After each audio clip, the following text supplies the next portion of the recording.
Good morning, you guys. Welcome to first day of Clean Eating Challenge. So today's the day that we have committed ourselves to this challenge, and how are we going to get there? It is going to be a day-to-day process. It's going to be a day-to-day choice. And I say that because people have so many desires and dreams, and just talking about weight loss and a healthier inner being.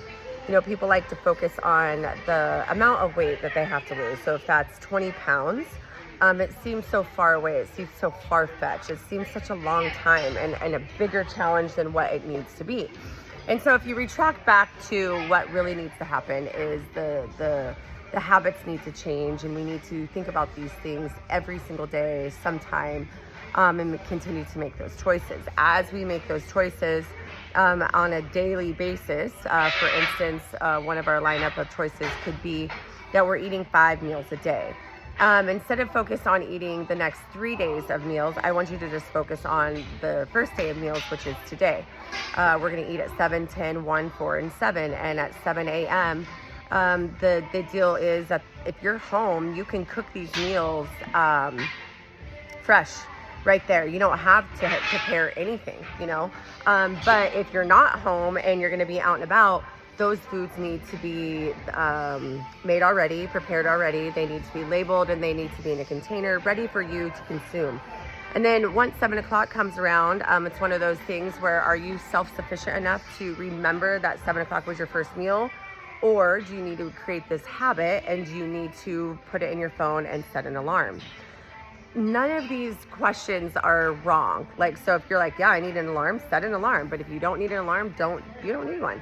You remember that 7 o'clock's your first meal. But a lot of people just get into their day, and they get consumed by everything else, everyone else, and they forget about themselves. So this is the part of the challenge that is tricky, because we have to make the choice for us, 7, 10, 1, 4, and 7, and also make sure that we're drinking all that water.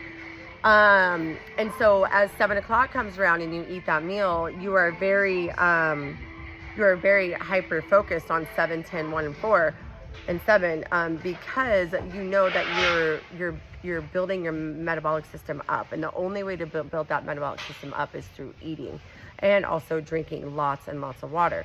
So the first week is detox week, where we'll be flushing the toxins out of the body. And sometimes it's not a very easy thing to do, because our body is adjusted and acclimated to the things that you have been doing. And so you naturally want to go back to that, even though it's bad for you. Your body learns how to work through the things that you've been giving it. Then what happens is the body just stops, like the gluten intolerances and the other intolerances that we can have with our food, especially inflammatory foods. Our bodies just get really bloated. We start feeling really fatigued. We start feeling somewhat sick. Our gut is leaky. There's all these symptoms, to this. So that's what we're doing. So when you are flushing your system with also good nutrients of the colors of the rainbow, we are becoming healthier humans.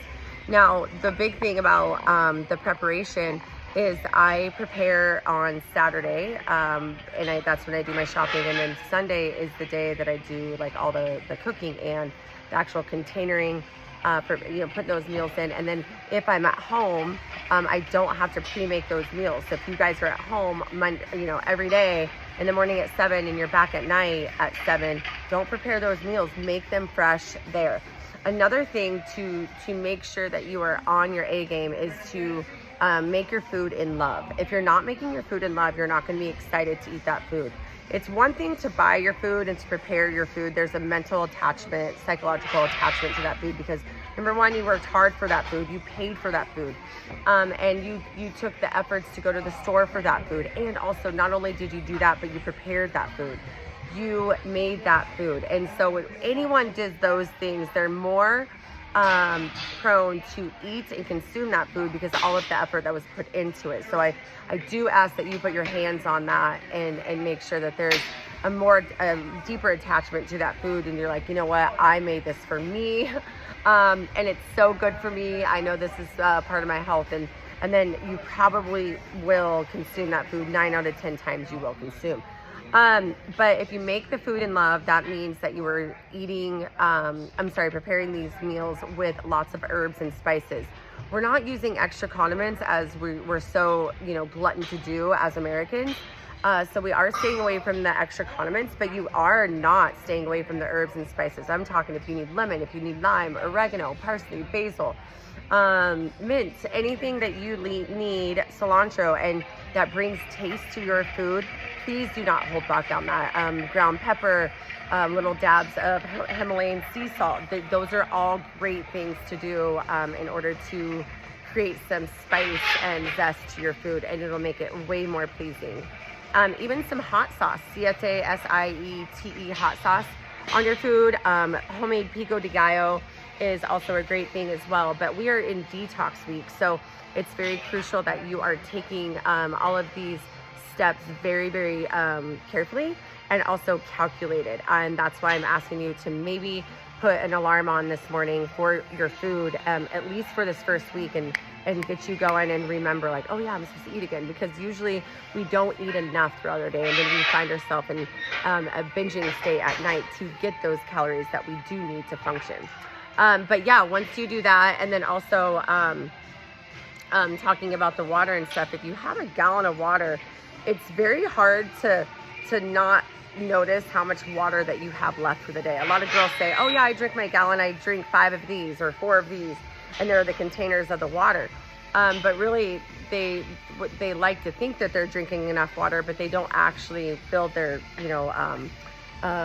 Stanleys up as much as they think until they see the actual gallon of water that's being, dragged around with them all day long.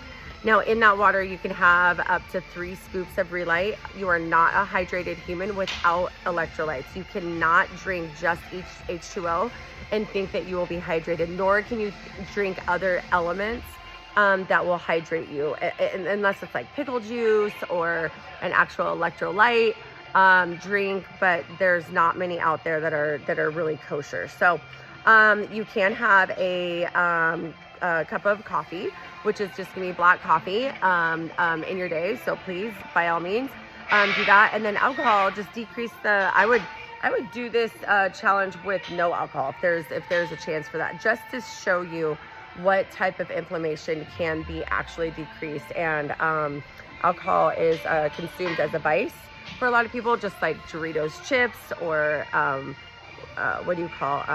fast food, and salty things, sweet things, cheesecakes, all that. So that just goes up into the to the realm of vices that people choose that are extra calories. Some people just love condiments. They love the extra ketchup and mayonnaise and mustard and all that stuff. So we all are so different and so unique, and so I just ask that we stay away from not only the alcohol but the condiments, that and anything extra on the menu. We're just doing our best to stick to the menu itself.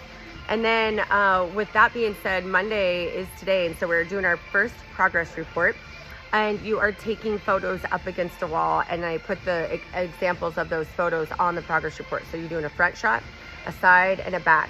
You're getting a white piece of paper, you're putting your name on the paper, and you're holding it forward with a date on it. Okay, and we'll do that every Monday. And then once we get that done, you're also taking a picture of the scale with your feet on it, so you have that number for today that collects all that. The last thing that you're gonna do is make sure that you measure your waist from the belly button all the way back around, and not a very tight pull, but just a light where it sits there, and that's the waist measurement. So you're also going to put the scale weight on the white piece of paper, and also your waist measurement on the white piece of paper, okay? And then after that, I'm just going to keep in touch with you, and we're just going to keep educating on behalf of why these things are important to do, so you feel that you're in an excited state to continue this pattern. I'm really, I'm stoked that you've chose this. I'm stoked that we're up this morning together. And after you see this video, please start posting your progress reports. And then that'll let me know that you saw this video, and we're taking all of this so serious. We're in this together. Mwah.